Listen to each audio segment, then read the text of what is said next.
with this, bro. Yo, come on, no. I hate your you taste, can't say bro. that, bro. No, I'm no, doing this that's now, not bro. part of the script. No, come on. No. No! Welcome to K&H Reacts.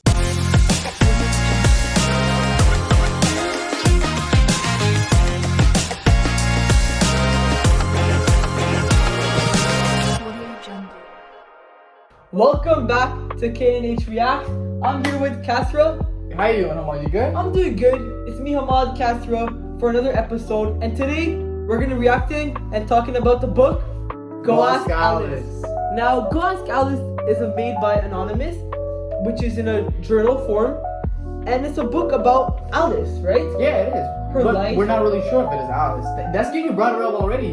Because we see assassins who go ask Alice, but who is Alice? Who is Alice? Yeah, exactly. We do later find out it's a character that we don't know much about, but we don't know who the main character is necessarily, but we know a lot about their life. That's true. Now, what do you think are some of Alice's personality traits? So, the main character we can see throughout the story, which is like an average teenager, like we see our friends, or it can be us, like presenting us, and she's dealing with anxiety, like she's self-conscious, she's like always thinking about her looks, and like overthinking everything, right? Yeah, she runs away from her problems, she's very self-conscious, and we see this a lot during the book, such as Roger, who's a character who stood her up on a date, but she never asked to see what happened.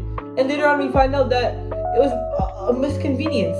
And we know about Alice because she runs around away from her problems, she's struggling, and it shows why she's very dramatic. And she has a dramatic personality. Yeah, well that's obviously true, but now we can see how like she throughout the time we see how she really like one of the themes that is shown in the book, which makes it like really like relatable to like the teenage life that we have right now, is the loss of innocence. Well, mostly we can see how like teenagers are like losing their innocence at this age, or like to drugs, to stuff that are not meant for this time, they're introduced to mostly because of the friends.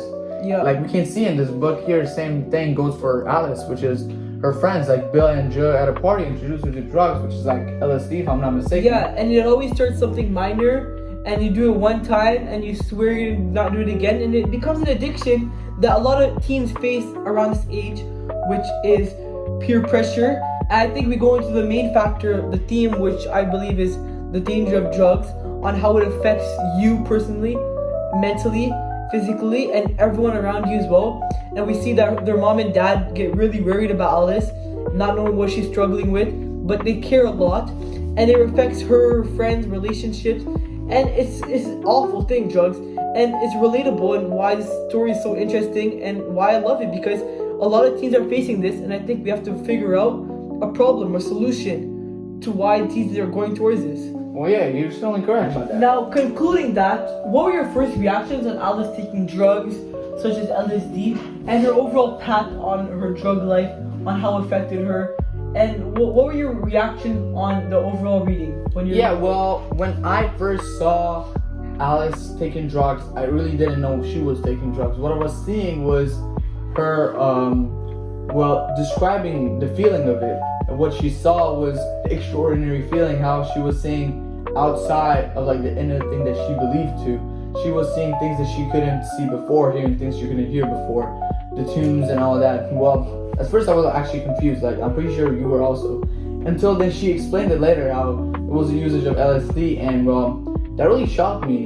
And what I was expecting was her to stop it right away, knowing that she was like a smart young girl and she knew that wasn't good for her. I thought she was gonna stop it, but she didn't. She just kept going. I agree that I was confused, but it was like she was describing her emotions and feelings, but I disagree about the fact that she thought Alice was gonna quit. I didn't think that she was gonna quit, because whenever you take a drug such as LSD or weed or something like that, you're gonna get addicted, obviously, right? And I expected Alice to go through this, and we saw that, obviously, right? 1 year she wrote journals. 3 weeks after her journals, she died, right? Overdose of drugs, and it started 1 year and then death. Like, that's how harmful drugs can be. And my first reaction was, I wasn't as shocked. I was confused on the emotions, but we could see that why Alice ended up being how she was, because that's how hard the abuse of drugs can be, Yeah. right? Yeah. Well. Now, going deeper into the theme, what do you think are some great ideas or like maybe a pathway that we've seen Alice go through, and going more deeper into the theme and Alice overall? Yeah, well, what I think about the theme that the story is trying to tell us, like, throughout this, like, 200-page book, which is, like, basically how she's trying to find out who she really is, her identity, and, like, the good theme, the sentence for it would be, from innocent to experience, we're just trying to find out who we are. Well, that is what Alice was trying to do, basically. We can see how from her feeling, incomplete for people, feeling never, like, fulfilling her needs, and like always overthinking all this stuff, she went from that to trying to find why she was doing it and fill that empty gap in her mind. But well, the usage of drugs created another gap that caused her to like keep looking for more stuff. That gap was never fulfilled because she couldn't find something that like filled that gap. I agree. I think that the main theme and the idea of loss of innocence and danger of drugs was the pathway on how she was innocent and then experience with drugs and how it creates major problems in her life, her family's life, her relationships, and overall messed up Alice horribly, and we see her die, which is I think is a big factor for teens that are facing this right now. So Casta, what do you think about the characters in this book, such as the parents or their friends, and maybe go deeper into them, like? Yeah, well, I find the parents in the story, their job, not doing their job correctly, even though they try their best to do so.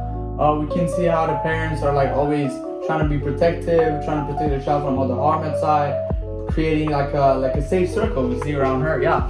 But here's the thing though, they don't do it properly because they don't show the care they want to. We see how in the story when like Alice is trying to go on a diet, they keep telling her no, that's not good for your health. You can see they care about her, but at the same time, when she leaves to go to another state to live at a really young age, they're not there for her. I agree. I think the parents, they were caring about Alice, but they weren't going too deep into it because when they were trying to put her into rehab and stuff because they figured out about the drugs, Alice kept on escaping, and it shows that they have to put more importance to keep your child away from the drugs, and then eventually consequences happen, and Alice died. So, Casper, what else characters do you think? Yeah, well, I think there's Chris, I think, if I'm not Chris, mistaken. Yeah, so what do you think about Chris, though?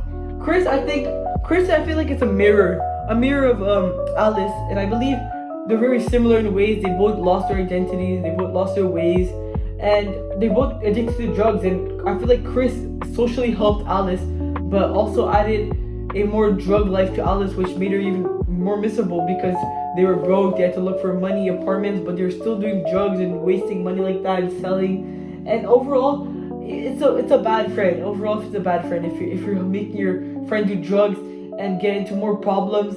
Eventually, the parents did save Alice, but she kept on making friends, bad friends, and if you're gonna have bad friends, you're gonna be bad yourself. So that's my opinion on Chris, and I don't like her, honestly. Yeah, well, I really think the reflection you did on Chris, calling her like a mirror, is actually a really good thing because we can see how it reflects the mistakes Alice is making and showing it to her as a friend, but Alice always ignores the fact.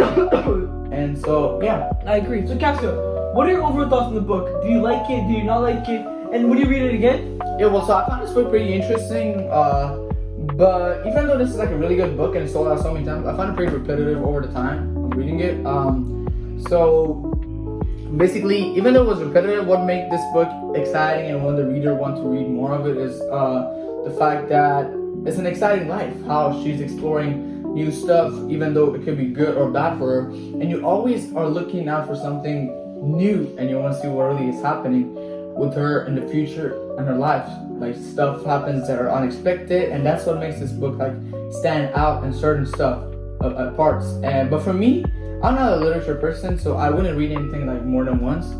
But I feel like if someone really likes these type of novels, they would read it more than once. It's a pretty good novel. Yeah. Now, me personally, I like this book a lot. I think it was interesting as well. I really like the journal format on how we get to see a life of a teen and how the message is really relatable to what teens are facing, and on how we shouldn't lose our innocence, we shouldn't go close to the danger of drugs, and we should apply this to ourselves, and that we should never come close to it because we see the consequences that could happen. I think I would read it again. I wish we had like continuous, like, to see what happens with the family and reactions of friends. And overall, I think Glass Gallows was an amazing book. So I think that's it for the episode. Now you can see our episode on The Veldt by Ray Bradbury. Right up here. Click here. Yeah, click it right there. Subscribe and like. And this is our podcast on Glass Gallows. ATK Reacts. Anonymous. Have a good time. KNH Reacts. Peace. Peace.